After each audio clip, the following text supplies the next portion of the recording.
Hello, my name is Diaz. I'm an undergraduate student at the University of Texas at El Paso, and I'm here right now with Dr. Munoz. Hi, Dr. Munoz. Hi. Can you introduce you? Sure. My name is Jorge Munoz. I'm a professor in the Department of Physics at the University of Texas at El Paso. Oh, I'm with Justin LaBerge. Hi, Justin. Hello, I'm Justin. So I'm at UT Austin. I'm still doing my undergraduate degree in physics, but I'm a transfer. So I transferred from UTEP to UT, where I did research with Dr. Munoz. The experience that I got in the group helped get me here. So Perfect. very happy. And right now I'm here with Dana. Yay! She's an undergrad tutor from the Minor Learning Center department here at the UTEP. How are you, Dana? I'm good. It's Thursday, so I'm doing Almost done. We're done, basically. Yes. We're done. Hello, my name is Leonardo Pena. I'm a first-year graduate student at the University of Illinois, Urbana-Champaign. But formerly, I was a UTEP student during my undergrad in physics under Muñoz's group. Hola, ¿qué tal? Mi nombre es Diego Armando Juárez Rosales. Actualmente estoy haciendo el PhD en física aquí en UTEP. Es mi segundo semestre y estoy trabajando con el mismo asesor de Vianey, Jorge Muñoz. I'm here right now with Adrián de la Rocha. Hi, Adrián. Hi, I was most recently a graduate student at Caltech for applied physics. I graduated with a master's in applied physics. That was last year, 2023. I started in 2023. I finished in 2025. My name is Arturo Rodriguez. I'm an assistant professor in mechanical industrial engineering at the Texas University of Kingsville. I mostly do work on computing that relates like science, AI, and basically I solve physics and engineering problems. So, first questions. How can students approach to professors if they are interested in getting involved in research? Well, I guess the obvious answer is to just talk to them. Okay. Not every professor, has the bandwidth. Mm-hmm. So you might have to talk to a few of them.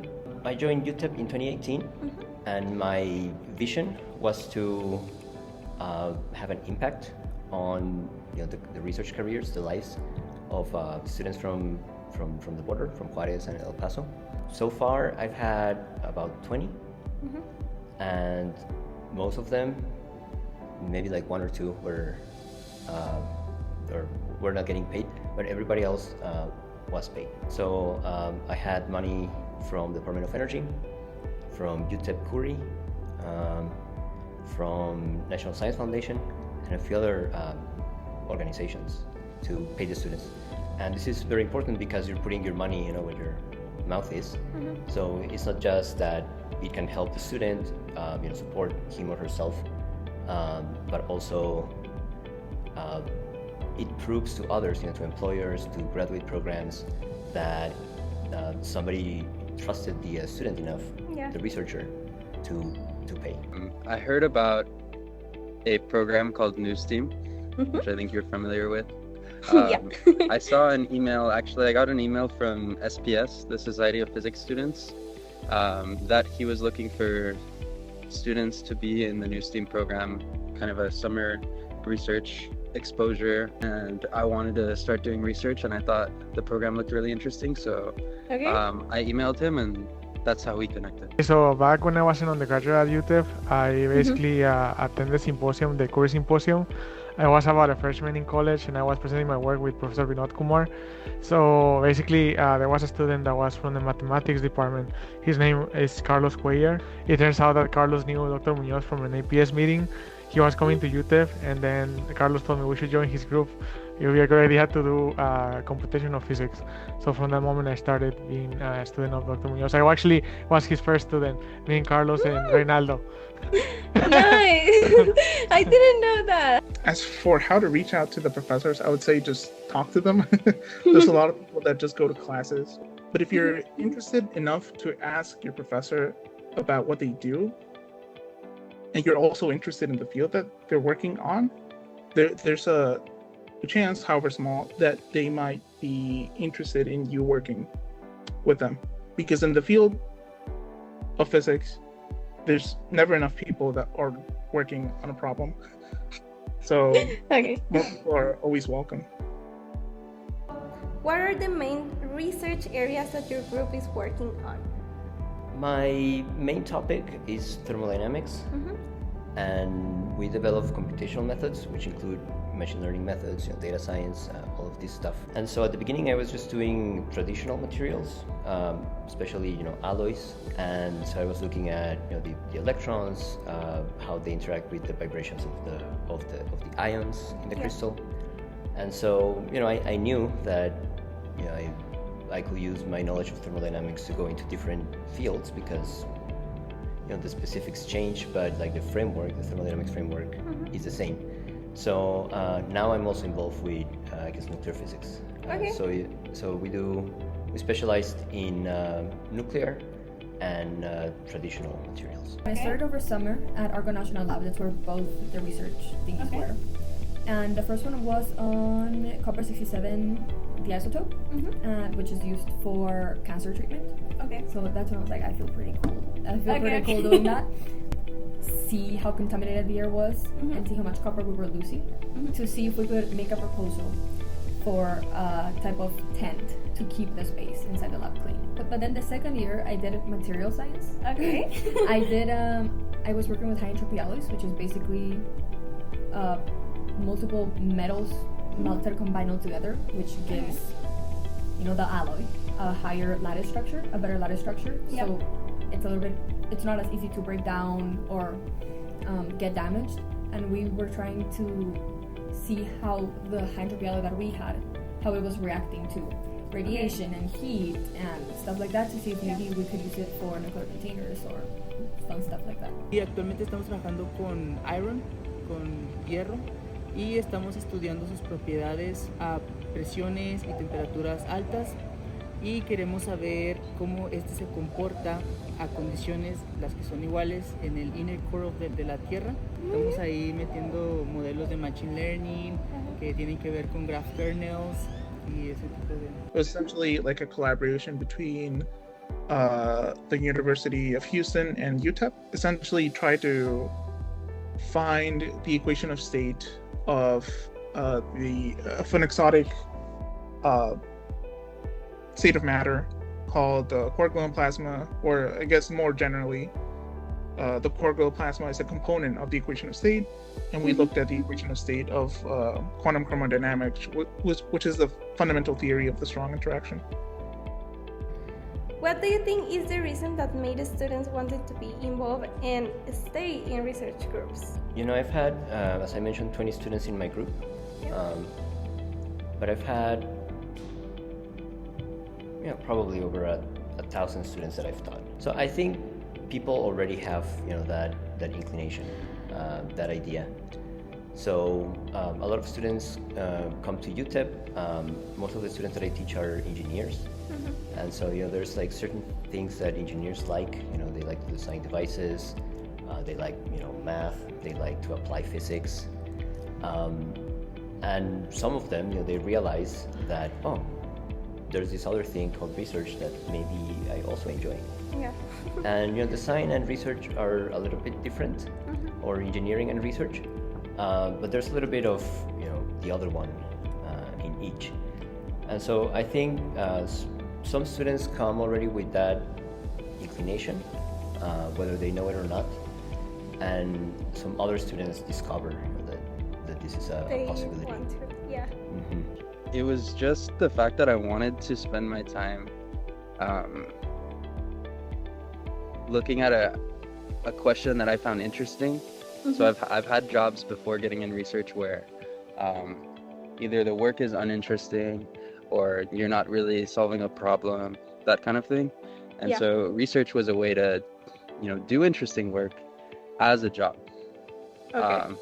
And so even though as an undergraduate, maybe the work isn't fascinating and like super impactful, but it's a way to maybe get to a point where one day you can attack some exciting problem, or and actually be able to do that for work, not as like a side hobby or something. I liked physics when I was in high school, and that's why one of the strongest reasons that I wanted to join UTEP, because I'm a Mexican international. Coming from there's not a lot of hard science that you can get into. When I took Jorge's class, it made the most sense, right? That my physics professor, who is a physicist by trade, right, like would be able to tell me about the things that I needed to do if I wanted to keep learning about science. And I wanted to continue research because I was like really into writing.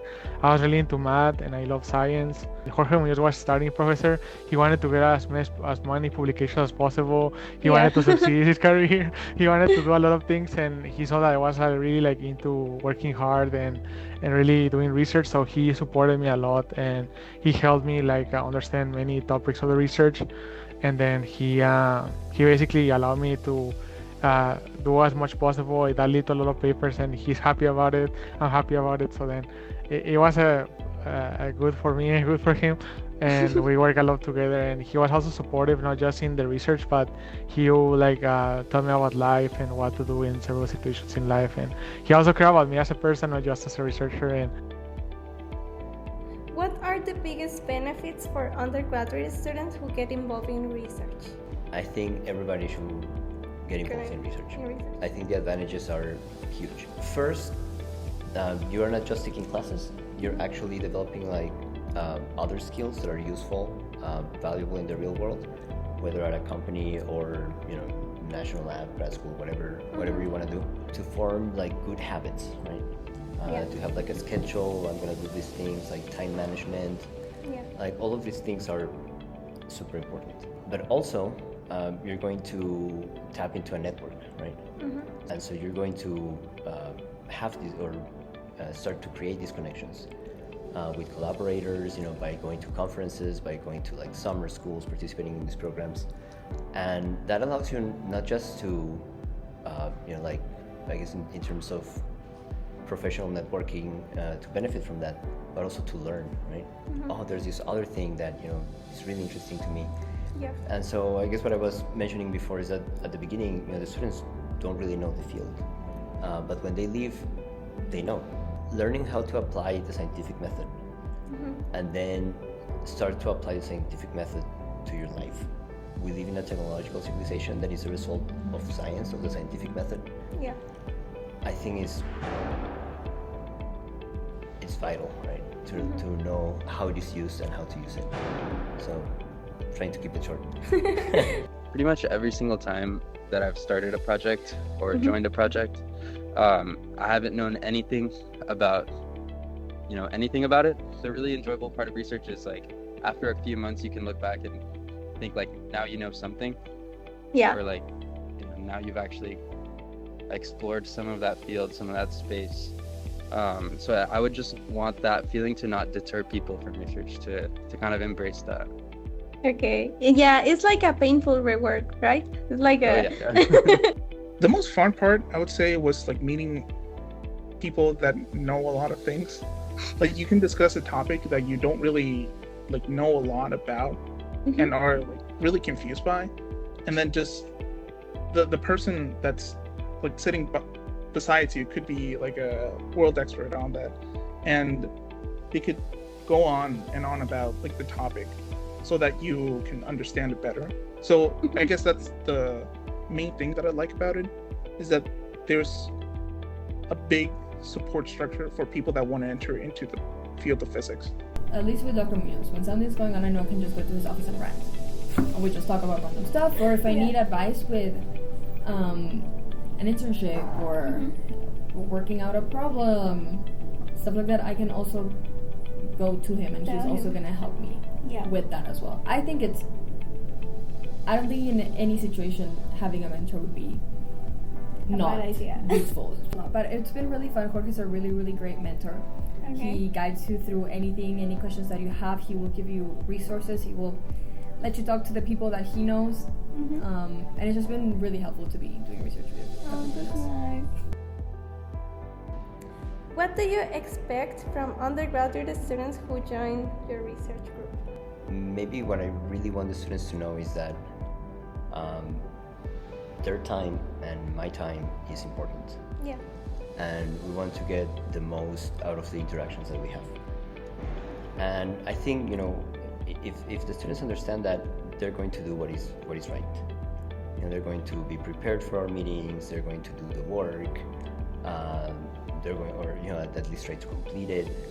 They're going to show up every week, and I think everything, I guess, crystallizes, no pun intended, after that, right? It's not the only ingredient. They also need to know what they want out of this interaction. Do the work, put in the time, have ideas, put together posters. These are like consequences of these two ingredients, right? Okay. The knowing that the time is valuable and knowing what they want. He would like impose like hard deadlines on things that I had to do, and I feel like that's a very minor thing, but that thing kept me like from procrastinating a lot when, especially on like the weekly basis when you meet. That like thinking about it like that, I feel like it's a good way of working. Creo que debes de ser constante y debes de planear bien tus tiempos, porque vas a tener muchos tiempos, entre paréntesis, muertos, pero realmente son tiempos en los que debes hacer tu investigación. Es que a diferencia del undergrad, ya nadie te dice lo que debes hacer. O sea, ya las ideas vienen de ti.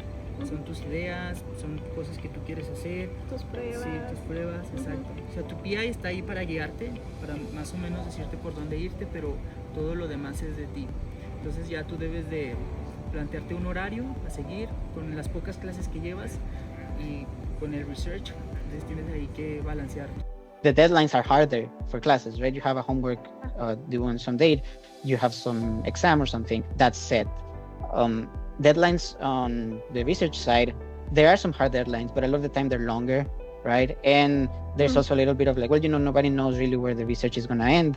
So it's the time that you have, right? But I was paid for many of my years as a half-time researcher by Curie. And that also, I mean, it requires that you put some time into it. Yeah. So it does take additional effort, right? Like to balance it, I guess, but that should be straightforward to understand. The thing I would say is that for research in physics, right, if you're doing a related degree, you will find that the overlap can be pretty big, and that helps ease things up, right? What are some common challenges that the students face when they start doing research? To be honest, I don't think there are any challenges, or there are big challenges related to the research itself. I think a lot of students, especially here at UTEP, we're border town, first generation students. A lot of them have personal situations that are tough. Okay. Like, they have to contribute to the household, in terms of money. They have like 6 jobs, just, when you're an instructor and you talk to a lot of students, you get to know a lot of people. Luck plays a big role, right? Sometimes something really good, more often something really bad happens.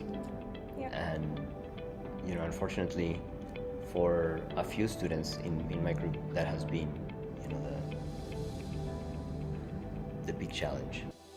Maybe it would be the high expectations that you have for yourself and the expectations others have on you. So it could be like collaborators wanting to like get a paper rolling, but for some reason or another, like the code doesn't work, or like your research is getting in the way of your classes. It becomes hard to deal with that I guess those stresses. I think the hardest part is as soon as you get there, like the first day that you see, they give you like a bunch of research papers to read, and you're trying to learn everything as quickly as possible. You're right. I think that was the most challenging part. Or did you feel imposter syndrome in time? Oh, for sure. Especially being a woman in physics. Yeah. Like that first summer that I did it, I was the only girl doing undergrad research in the group. for Hippo, so it was a little bit complicated. But I ended up finding other friends that were also doing research through other programs. Okay. That I found really nice people. I go day by day doing as much as I can in that day. Sometimes that's not like, sometimes that day is nothing. But like that's as much as I want to do. I think for me at least, like there's never a balance. Some days, like if I do a lot of school and no research for 1 week, then I'll be like, oh, I didn't do enough. But then the next week, you know what I mean? Like, for me, there's no balance, but that's the balance. I think the most stressful part is anytime you have to present for anyone, for me at least. Because then you'll look at your slides and think, or whatever, your slides or your poster, and I'll think, you know, is this that good? Is this interesting? But also that's an important thing to do because people have to know what you're working on. La parte más estresante es escribir ya sea la tesis, escribir el proposals o los papeles, artículos, abstracts. Para presentar. Exacto. ¿Cómo te ha ido en tus presentaciones? ¿Qué puedes Pues, platicarnos? Sí, hubieras estado en mi primera presentación, estuvo bien pésima. Eso que solamente fue al mismo grupo de Dr. Muñoz, me puse bien nervioso. Que una era en inglés y tenía aquí como 3 meses aquí en Estados Unidos, entonces no tenía bien el idioma, batallaba bastante. Challenging, it's when it comes to communicating it, right? Like a lot of those things will become intuitive to you if you think a lot in terms of math, or if you're doing experiments, a lot of it is like, well, you know, I just made it work, right? I just thought about it and it made sense, and then I put it together and it was what I expected it. But when you have to write a paper or a proposal or a report, like I was saying for query, you have to take it up to presentation, then you have to think about how do I guide someone in the most straightforward and time efficient way possible through my thought process, right? What skills do you encourage to students to develop through research? A lot of students, you know, they don't know too much about the science or the field, but they can learn to code pretty quickly, right? And once you start doing that, it takes you places. And then I assign the students something in which they have to think, right? So not just apply what they have learned in classes, but put together something new. Okay. And so I have meetings with my students every week, and every week I give them like a little bit more. So like, you know, manageable pieces, but something that they can, you know, complete in a week and feel accomplished, and have something to talk about, you know, the following week. Para mí la parte más divertida es hacer código. Y estar solo, estar ahí con un cafecito escribiendo parte del código. Pues ahorita con AI, pues creo que como herramienta te ayuda bastante. Entonces se me hace muy divertido el coding vibe que llaman los chavos de hoy. Entonces me gusta bastante estar haciendo código, estar descubriendo nuevas herramientas. At least for me, was meeting a lot of different types of people and learning how to work with different types of people. I think that's because yes, you learn so much about science and whatever, but I think that life skill that you gain is something that you can only gain through internships. Yeah. Because again, you get to work with people that are older, people that are your age, mentors that are, you know, and everybody likes to do things differently. So you kind of learn how to adapt to each person and what works better for each person. I think that's very valuable once you start working in real life, I guess, once you're older. A lot of what I learned from Jorge was also not just on the academic side, but you know, how does academia work, right? Like, what do people expect from you, right? Like, how do you communicate with professors, right? To ask them about something. How to ask for guidance is something that, as a student, you can very much benefit from someone that is actively looking to help you with that, right? So yeah, I mean, how to move like in my field, right? Who to ask questions, how to ask those questions, who to tell the things that I think need addressing or whatever. And, you know, it ends up being that once you do the research, the technical skills that you learned might be very niche. Learning how to work in the research group will have some overlap with things outside of academia. And if you go into graduate school, it's just going to be more of the same. So you will know what you're into. Any advice that you want to give to students that wants to do research or wants to get involved in research? Talk to someone who's doing research. Join a research group. Join as soon as you can. Join your freshman year, and have fun. Every career, is tough, and if you don't really enjoy what you're doing, and if you're not having fun, then maybe it's not worth it. But I think that's advice that is more general. So if you don't like research, then find something else. Yeah, that's another possibility. Yeah, it's a very good advice. But at least they need to try, right? At least once. Yes. No, the advantages are so huge that everybody should try research. Okay. I would say it's better if you start early. It's better if you focus on it, because if you want to pursue something in academia, you want to have to do research, or you're going to have to do research. If you're going to work in the private sector, they're going to be looking for people that know how to deal with problems and that know how to overcome the challenges that come with overcoming those problems. Like there's a lot of steps that you have to build, and research gives you the abilities to build those steps. My comment is that you need to find out what you love, and basically you only find that by trying. So if you want to start a topic and you want to work on it, just look for someone that's an expert on the field, and then go and try to learn from them. If you don't like it, move away and go to another mentor. You to find out what you're really passionate about and become an expert at it, and try to really be an expert at it. But you have to enjoy the culture, you have to enjoy the community that you build or that you're part of. You have to really engage, you really have to try your best, but you need to find the right topic that you love. Creo que lo que yo le diría, un consejo es que persigan sus sueños. Todos te lo dicen, ¿verdad? Pero yo lo digo en la forma de que si hacer research te llama tanto la atención, debes intentarlo. Que aunque falles 100 veces, 101 veces lo vuelvas a intentar. Entonces, es muy bonito hacer research, te ayuda mucho hasta en tu vida diaria, porque empiezas a tener un pensamiento crítico, empiezas a tratar de resolver problemas usando el método científico, entonces pues te ayuda bastante. Like doing research as an undergrad showed me that there was something that I would enjoy doing and spending my time in it, right? Because you have an idea when you start your undergrad of, this sounds interesting, this problem sounds fun, or it's cool to learn more about it, but you don't know what it's like necessarily to be working on that problem. I think it is important to spend some time and seeing it if you like it, because I think I have met people that, as much as I found that I liked it as much as I expected, some others have found that it wasn't really something that they wanted to keep doing, even though it sounded interesting to begin with. Or most professors will take undergrad students under their wing of some sort.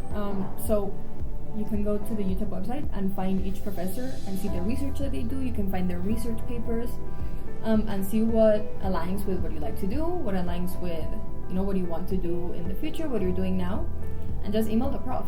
Email the prof and be like, hey, I saw your research, I'm really interested, I would love to meet with you. Okay. And just go and meet with the person. Apply to internships, apply to all of them, whatever you like. They might reject you, they might accept you, and yeah, just do whatever seems fun for you. Okay. Research should be fun. Yeah.